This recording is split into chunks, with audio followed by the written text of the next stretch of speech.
Assalamualaikum warahmatullahi wabarakatuh. Welcome to Monday Morning Starter Kit atau Start Lab. Jadi kali ini aku akan ngebahas tentang 7 cara untuk positive thinking. Walaupun ini versi aku aja, tapi kalian bisa coba ya. Tapi kalau ternyata kalian punya hal yang lebih bagus lagi, mungkin ada saran-saran atau ada yang lebih efektif, silahkan komen di bawah. Jadi yang pertama itu adalah ambil baiknya, buang negatifnya.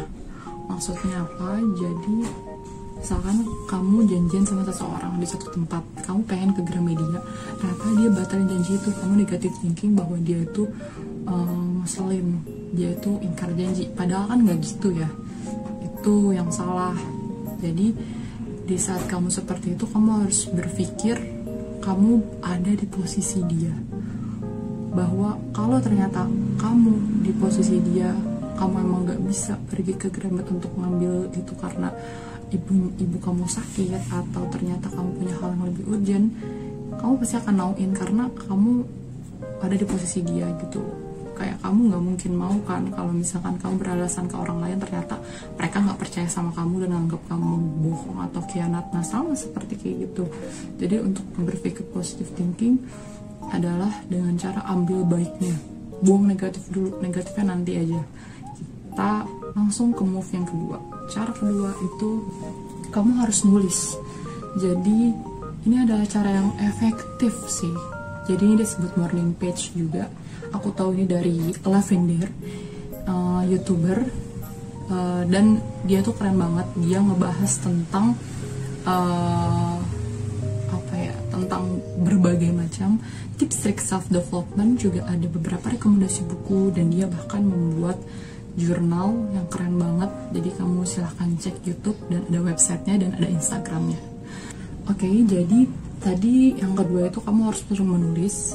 Menulis ini sangatlah penting karena ini akan kayak pelampiasan emosi kamu kali ya. Mungkin kamu bisa menceritakan ini ke orang lain, suatu masalah atau segala macam, tapi sebenarnya security yang paling baik atau teman terbaik itu cuma buku. Karena kalau kamu nulis di buku, buku nggak akan ceritain kamu kan. Ya kayak gitu deh. Jadi buku itu salah satu kunci. Nah, setelah dari kamu tulis buku, kamu tuh bakal bisa menemukan bahwa ternyata oh begini loh caranya, oh begini loh caranya.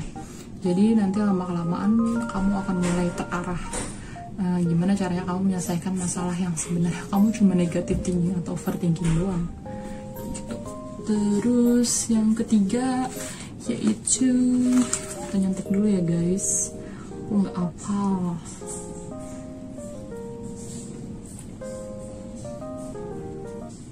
Yang ketiga itu yaitu kita harus mempunyai habit selalu berdoa dan hidup pola hidup sehat. Jadi itu kunci paling penting sih. Kan kamu dengan berdoa kamu akan menemukan sebuah ketenangan. Dengan hidup sehat, makan yang baik, istirahat yang cukup, dan olahraga yang teratur itu penting banget, karena olahraga itu melancarkan darah ke otak. Bisa jadi kalau kamu emosi terus, mungkin kamu kurang olahraga atau mungkin kurang istirahat tuh capek banget, jadi bisa membuat kamu tuh kayak ngefly kalau kamu gak tidur atau begadang terus menerus. Itu penting. Terus yang keempat, kalau lagi urgent untuk membutuhkan hal tentang positive thinking, ya kamu harus menyendiri, kamu harus tarik nafas, kemudian jangan pernah ambil keputusan. Karena ini penting ya, jangan ambil keputusan. Apapun yang dilakukan dengan marah, apapun yang dilakukan dengan posisi kamu negatif thinking atau nggak percaya sama orang lain, itu akan membuat sebuah keputusan yang horrible, yang nggak kamu sangka-sangka. Jadi mending menyendiri dulu, itu penting sih. Terus yang kelima, perbanyak diskusi. Perbanyak diskusi dan self referensi seperti baca buku. Itu penting banget karena kamu akan menemukan banyak pandangan tentang positive thinking. Ini buku self growth itu banyak banget. Ada Atomic Habit, ada Fear of Missing Out, terus ada bukunya aku lupa, bukunya What's Wrong About Life-nya siapa, Ardi. terus Alfi Syahrin itu banyak banget insecurity. Kamu harus baca, karena menurut aku kamu nggak bisa bermain di pikiran kamu sendiri dengan cara oh kayak gini ya caranya, tanpa kamu mengetahui sebenarnya posisinya tuh harus kayak gimana. Kan dengan membaca buku kamu tahu gitu. Makanya di sini tuh suka ada kalimat, ini sih dari kalimat kutipan dari Ustadz Nahataki, jika kamu semakin takut, maka sebenarnya yang perlu kamu lakukan adalah mencari tahu.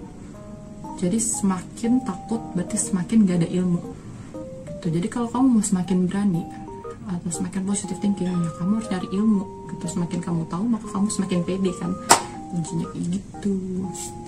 Itu penting banget, jadi silahkan guys dicari.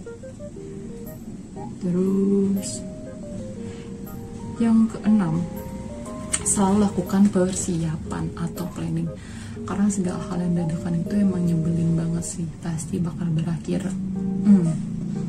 Jadi persiapan itu penting, karena semakin persiapan kamu akan semakin pede dan positive thinking, jadi nggak akan datang lagi.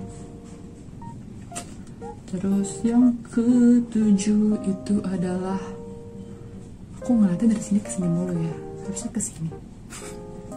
Jadi yang ketujuh itu adalah sabar, karena semuanya nggak ada yang instan guys. Jadi kalian nggak boleh nyerah. Kalian harus berpikir bahwa segala hal gini, kayak kamu tuh menanam sebuah pohon, kan pasti ada bibitnya kan, kamu tanam, kamu siram, tapi kalau ternyata kamu baru melihat bahwa itu udah ada cacing atau buat ada apa ya, hambatan-hambatan kayak gitu, kamu udah kayak udahlah dibongkar lagi aja lah, terus gimana cara pohon itu tumbuh? Jadi intinya sabar dan terus maju. Itu sedikit tips dari aku. Jika ada yang lebih efektif sarannya, silahkan komen di bawah. Thank you.